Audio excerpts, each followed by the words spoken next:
Welcome to the internship program. I am Shubham Gupta from NextGen AI Frameworks Pvt Limited. I have 14 years of work experience in the fields of artificial intelligence, software development and robotics. This video is part 6 for Basics of Unsupervised Machine Learning.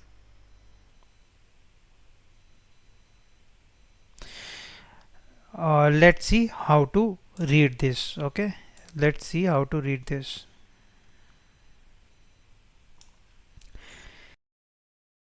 X-axis represents the first component and y-axis represent the second.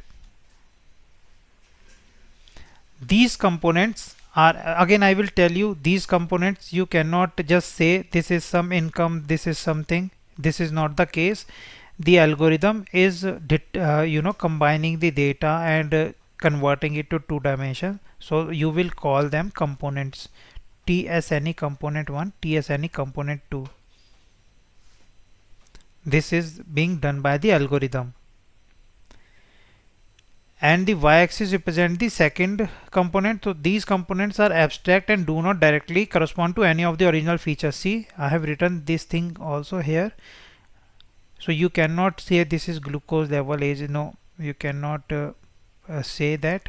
Instead, they are dimensions created by the TSNE algorithm to help us visualize how similar or different data points are to each other. Now comes the part color. The color of the points represent the diabetes outcome 0 or 1. So outcome can be 0 or 1.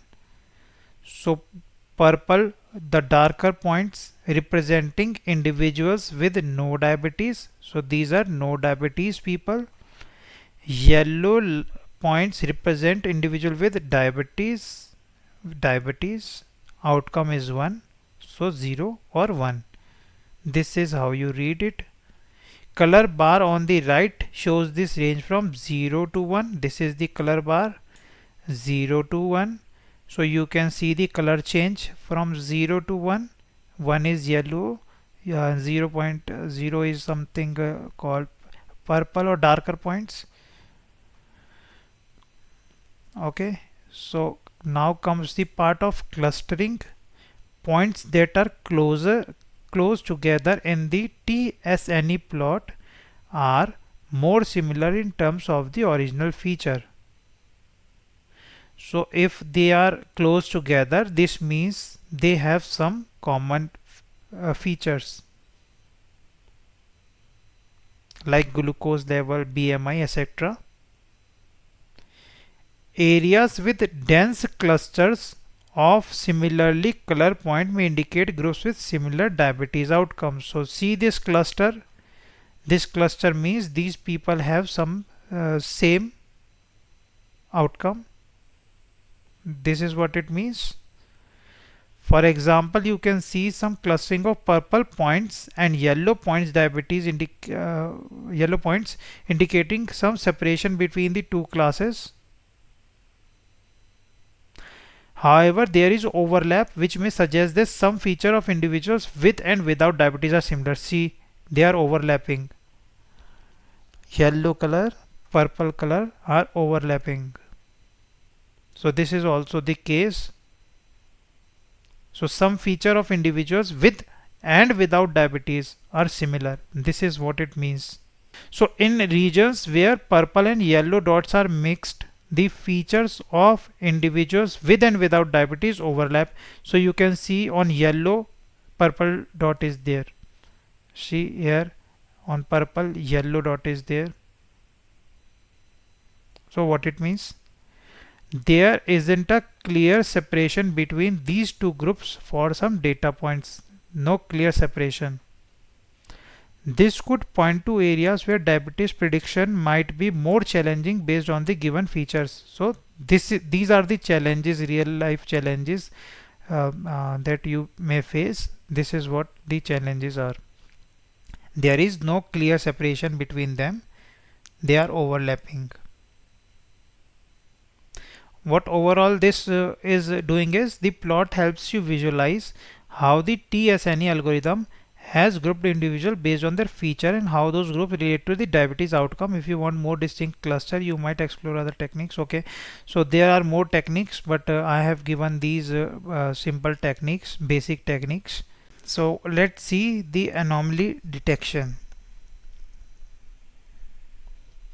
So anomaly detection can identify rare and unusual observation in dataset, which could represent fraud, system failures, or other interesting outliers.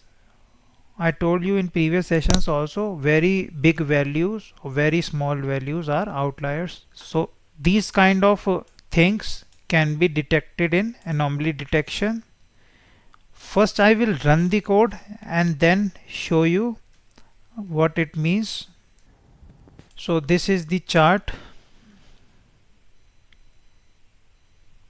On x-axis we have annual income, y-axis spending score, but look at this dot. This dot is totally separate here in the right corner, and these dots are here, but this dot is completely separate. This means the anomaly in the data. So let's see how to read this chart. So first thing, let's see the techniques that can be used to do this. What I have used is let's see, isolation forest. I have used this technique, isolation forest. Okay, this was the data. This is the isolation forest.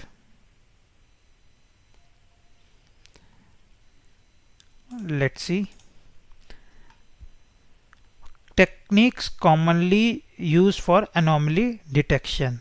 First one is isolation forest. As you are using, it works by isolating data points that behave differently from the rest of the data. So you have data, lot of data, and some of the data behaves completely separate. It may contain some values that are totally out of the list. Then it will be shown like this, separate.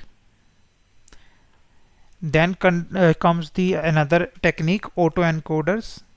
In deep learning, autoencoders can be trained to compress data that doesn't follow the normal pattern, result in high reconstruction error, which signals an anomaly. Then comes the one class SVM. It finds the decision boundary that separates normal data point from potential anomalies. Then comes the outlier factor, LOF, local outlier factor. LOF measures the local density of data point, labeling points in sparsely populated regions as anomaly. But I have used only this one to show you the technique, anomaly detection, isolation forest. This is the code, and this is how you use the isolation forest from sklearn.ensemble. This is how it looks like.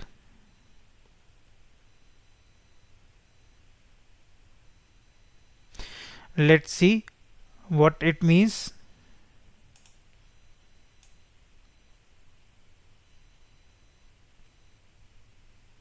Okay, so the x-axis represents annual income ranging from 0 to 1000. Y-axis represents spending score ranging from 0 to 90 points. The data points in red represent normal data points. Blue point on the far right represent an anomaly which is likely due to significantly higher income compared to other data points. So this one has higher income than this group. This is higher income. So the anomaly stands out because the annual income of the blue point is much large than the rest of the data points, which are clustered between 15 and 25 in terms of income. Isolation Forest identified this large income as anomaly. So this algorithm find this as anomaly. So if this matches your expectation for the data, the model is working as intended. So it is working. However, if you would like, uh, you can adjust contamination parameter.